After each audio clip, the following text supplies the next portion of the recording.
प्रिय बच्चों, वातायन हिंदी में आप सभी का स्वागत है। रहीमदास जी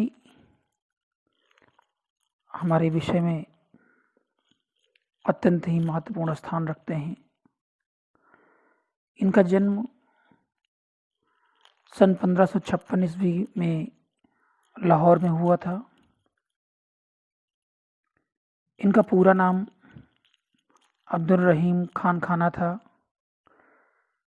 पिता की मृत्यु के पश्चात पालन पोषण और शिक्षा का प्रबंध बादशाह अकबर के संरक्षण में हुआ और इन्होंने अनेक भाषाओं में अच्छी योग्यता हासिल की। अकबर ने इन्हें नवरत्नों में स्थान दिया और प्रधान सेनापति नियुक्त कर दिया। कविवर रहीम जी का हृदय बड़ा ही परोपकारी, दयालु और कोमल था और इन्होंने समाज के लिए जीकर दिखाया। अनेक प्रकार की रचनाओं के माध्यम से,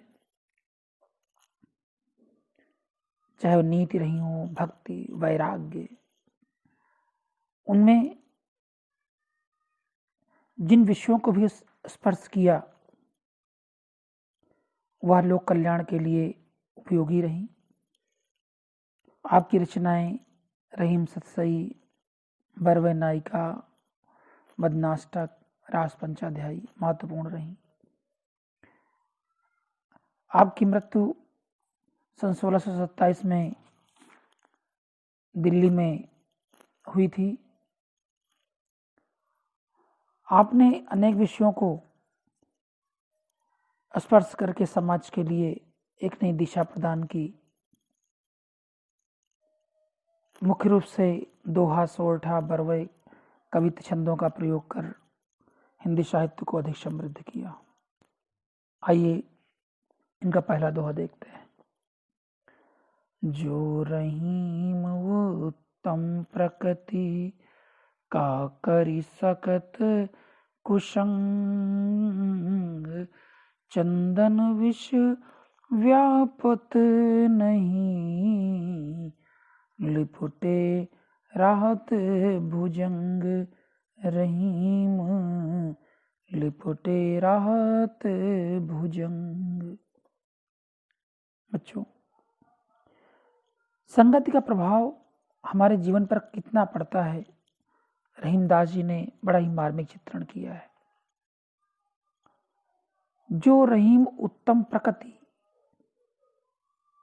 अगर प्रकृति उत्तम है तो का कर सकत कुसंग, फिर कुसंगति का कोई प्रभाव नहीं पड़ता है। अगर उत्तम प्रकृति है अर्थात जिस मनुष्य में श्रेष्ठता का गुण होता है, उत्तम स्वभाव होता है, उसका कुसंगति पर कोई बस नहीं चलता है। उदाहरण दिया कि चंदन विष व्यापत नहीं, जैसे कुसंगति का प्रभाव वैसे ही नहीं पड़ता जैसे चंदन के वृक्ष में हजारों सर्प लिपटे रहते हैं। लेकिन चंदन विष व्यापत नहीं, चंदन अपनी शीतलता का परित्याग नहीं करता, बल्कि अपनी शीतलता के माध्यम, चंदन की शीतलता के कारण उस पर विष का कोई प्रभाव नहीं पड़ता है। अर्थात वह अपने गुण को त्यागता नहीं है। अर्थात जो दृढ़ स्वभाव वाले व्यक्ति होते हैं उन पर बुरे व्यक्तियों का, बच्चों कोई प्रभाव नहीं पड़ता है। यहाँ दृष्टांत के माध्यम से कुसंग और भुजंग का उदाहरण प्रस्तुत किया गया है, जो हमारे आपके लिए बड़ा ही उपयोगी होता है। रहीमन प्रीत सराहिए, मिले होत रंगदून, जो जर्दी हरदी तजय, तजय सफेदी चून। बच्चों, रहीमदास जी ने उसी प्रेम की सराहना की है जिसमें प्रिय और प्रेमी एक रंग हो जाते हैं। रहीमन प्रीत सराहिए, उसी प्रीत की सराहना करिए। मिले होत रंग दून, मिलने से रंग दूना हो जाए, अर्थात उन दोनों का रंग एक दूसरे में आ जाए। अपने अपने रंगों में लोग ना रंगे रहें। उदाहरण दिया कि ज्यों जर्दी हरदी तजय तजय सफेदी चून। जर्दी पीलापन और हल्दी आप जानते ही हैं बच्चों, जो हल्दी होती है, जो जर्दी हरदी तजय तजय सफेदी चून, जिस प्रकार से हल्दी और चूना मिलाने पर अपने अपने रंग का परित्याग कर देते हैं। हल्दी पीलापन छोड़ देती है और चूना जो उसका श्वेत रंग है वह छोड़ देता है और अपने अपने रंग को त्याग करके एक नया रंग लाल रंग बना देते हैं। कहने का अर्थ हो गया कि वही प्रीति अच्छी होती है जिसमें दोनों अपना अपना रंग त्याग करके एक नए रंग का निर्माण कर दें। काव्यगत सौंदर्य में वही प्रेम आदर्श है, वही श्रेष्ठ प्रेम होता है जो स्वयं को भूल करके, अपने रंग को भूल करके और एक दूसरे के रंग में रंग जाते हैं।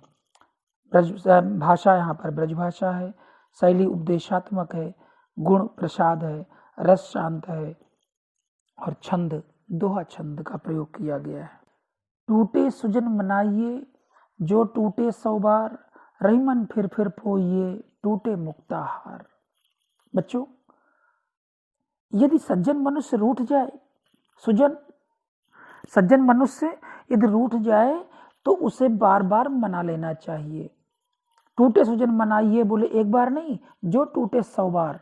अगर वो बार बार भी नाराज हो जाए तो उसे मना लेना चाहिए, क्योंकि रहीमन फिर पोइए टूटे मुक्ताहार।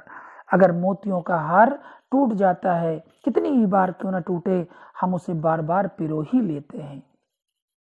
उस मोती के हार को, बिखरे हुए मोतियों को फेंकते नहीं हैं, उन्हें संभाल कर रख लेते हैं और पुनः फिर माले में पिरो लेते हैं। बच्चों, सज्जनों की मित्रता बड़ी मूल्यवान होती है, उसे हर कीमत पर हमें रक्षा करनी चाहिए। क्यों? क्योंकि वह समय आने पर हमें कहीं ना कहीं हमारे लिए उपयोगी सिद्ध होती है। इसलिए टूटे सुजन मनाइए। हमें अच्छे लोगों का सत्संग कभी त्याग नहीं करना चाहिए, उन्हें हर प्रकार से प्रयास करके उन्हें अपना बना लेना चाहिए। यही एक अच्छे बुद्धिमान व्यक्ति का कर्तव्य होता है और उसके जीवन के लिए भी उपयोगी होता है। चौथा दोहा देखें, रहीमन असुआ नयन ढरी, जे दुख प्रकट करे, जाय निकारो गे थे कसन भेद कही दे। बड़ी सुंदर उक्ति के साथ यहाँ पर बताया गया। असुआ आंसू, और आंसू जब हृदय से निकलते हैं, जब आंखों से निकलते हैं, तो मनुष्य की मनोदशा का वर्णन करते हैं।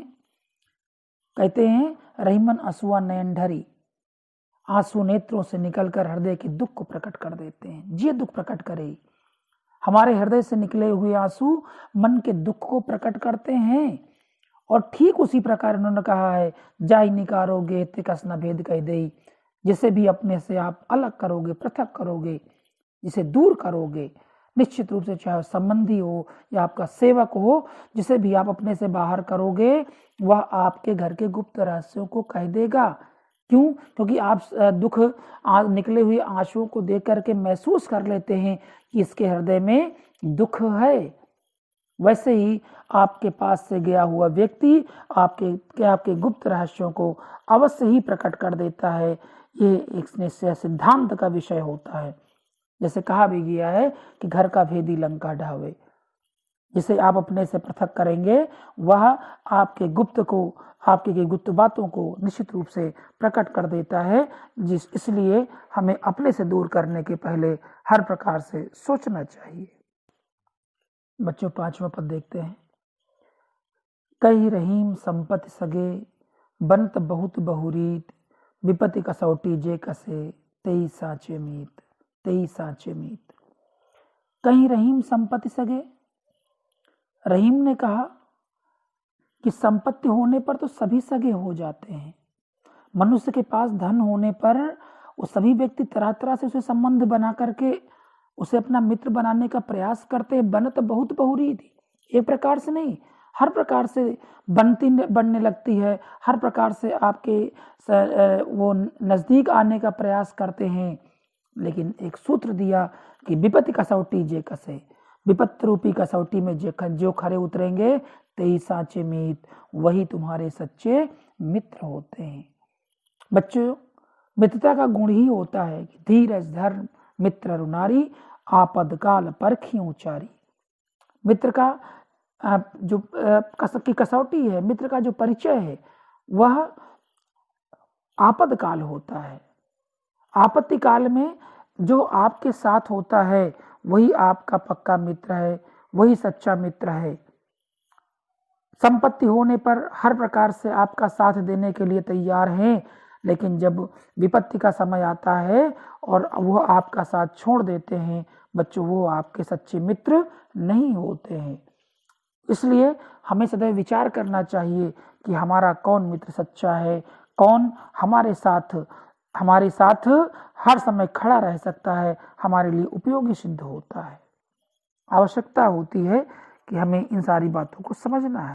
जाल परे जल जात बही, तजमीनन को मोह, रहीमन मछरी नीर को, तऊ न छाड़त छोह रहीमा, तऊ न छाड़त छो। रहीमदास जी ने प्रेम का एक बड़ा सुंदर उदाहरण दिया है। देखें, जाल परे बजल जात बही, पानी में जाल डालने पर पानी बह जाता है। और क्यों? बोले तजमीनन को मोह, वो मछलियों की परवाह नहीं करता है। तजमीनन को मोह, वो मछलियों की परवाह छोड़ करके, मछलियों को छोड़ करके जाल में फंसने के लिए छोड़ देता है और जल बह जाता है। लेकिन रहीमन मछली नीर को, लेकिन रहीमदास जी कहते हैं कि मछली नीर को तऊ न छाड़ छो, वो जल के बिना प्राण तो दे देती हैं। मछली जल से इतना प्रेम करती हैं कि जब वो जल के वियोग में तड़प तड़प करके अपने प्राणों को त्याग देती हैं, लेकिन वह जल के बिना जीवित रहना पसंद नहीं करती हैं। बच्चों, प्रेम ऐसा होना चाहिए। यहाँ पर देखा गया कि मछली का जल के प्रति जो उत्कृष्ट कोटि का प्रेम है, वो आदर्श है, वह बना है, लेकिन जल मछलियों की परवाह नहीं करता है। इसलिए हमें समझना चाहिए कहीं हम प्रेम एक तरफा तो नहीं कर रहे हैं। हमारे अंदर हम जिससे जितना प्रेम करते हैं, क्या वो भी हमें प्रेम करता है कि नहीं करता है। यहाँ पर भाषा बच्चों बड़ी सरस और मुहावरेदार भाषा का प्रयोग किया गया। शैली उपदेशात्मक है, गुण प्रसाद है, और आपका रस शांत रस का प्रयोग हुआ है।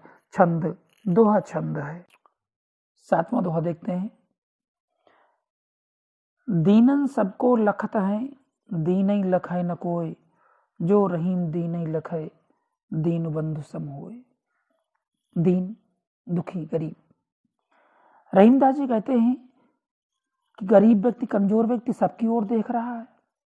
अर्थात कोई भी व्यक्ति उन्हें कुछ दे दे जिससे उसका जीवन संचालित हो सके, वो इस आशा से सभी की ओर देख रहा है। लेकिन दीन ही लखे न कोई, लेकिन दीनों की तरफ, गरीबों का दुख दर्द मिटाने के लिए उन्हें कोई नहीं देख रहा है। रहीम ने कहा कि जो गरीबों की ओर देखता है, जो दीन ही लखे, लखे माने देखना, जो रहीम दीन ही लखे, दीन बंधु सम होए। कबीर रहीमदास जी ने कहा, जो गरीबों की ओर देखता है, जो उनकी सेवा करता है, जो उनके दुख दर्द को मिटाने की कोशिश करता है, वह व्यक्ति ईश्वर के समकक्ष होता है। गरीब तो हर प्रकार से अमीरों की ओर ही देखते हैं। उन्हें ऐसा लगता है कि वह उनके सामान्य जीवन की आवश्यकताओं की पूर्ति करेंगे। लेकिन वही व्यक्ति श्रेष्ठ होते हैं जो दीनों पर दया करते हैं, वो उनके लिए ईश्वर के समकक्ष होते हैं, ईश्वर के समान होते हैं। बच्चों, हमें दीनों की सेवा सदैव करनी चाहिए, ताकि उनके लिए उनके जीवन यापन में हमारी भी सहयोगी भावना जुड़ सके और हम उनके जीवन को सार्थक बनाने में अपनी भूमिका निर्धारित कर सके। 8वां दोहा। प्रीतम छवि नैनन बसी, पर छवि कहाँ समाए, भरी सराय रहीम लखी, पथिक आप फिर जाए। प्रीतम छवि नैनन बसी। बच्चों, प्रीतम प्रेमी, वो प्रीतम भगवान के रूप में। कबीर ने कहा कि जब ईश्वर ही, उसका ये सौंदर्य जब हमारे नेत्रों में बस गया हो, प्रीतम छवि नयनन बसी, जब उसका रूप ही हमारी आंखों में समाहित हो गया हो, तो फिर दूसरे सौंदर्य का ठिकाना कहाँ, पर छवि कहाँ समाए। संसार की ये नश्वर संसार की छवि हमारे नेत्रों में स्थान कहाँ प्राप्त कर सकती है। अर्थात फिर नेत्रों में किसी के दूसरे के लिए कोई स्थान नहीं होता है। उदाहरण दिया एक, जिस प्रकार भरी सराय रहीम लग पथिका फिर जाए, जैसे कि सराय जो ठहरने का स्थान होता है, वहाँ जब पथिक स्थान पर बैठे होते हैं, वहाँ पर रुके होते हैं, तो वहाँ अन्य पथिक आते हैं, देखते हैं, लेकिन देख करके वापस लौट जाते हैं। इसी प्रकार से ईश्वर में सच्चा प्रेम होने पर संसार के अन्य आकर्षण व्यर्थ प्रतीत होने लगते हैं और वह स्वतः ही समाप्त हो जाते हैं। काव्य सौंदर्य देखें बच्चों, यहाँ पर भगवान के प्रेम की अन्यता की भावना उद्घाटित हुई है। कवि ने बड़े ही सुंदर तर्क से इस बात को पुष्ट किया है। भाषा ब्रजभाषा है, गुण प्रसाद है, रस शांत है और अलंकार अन्योक्ति अलंकार है तथा छंद गेय पद है। जो बच्चे हमारे चैनल से पहली बार जुड़ रहे हैं वे चैनल को सब्सक्राइब करना ना भूलें, लाइक और शेयर करें, ताकि बेल आइकन को प्रेस करने से आपको जो हमारे वीडियो जारी होंगे वह तुरंत प्राप्त होते रहेंगे। धन्यवाद।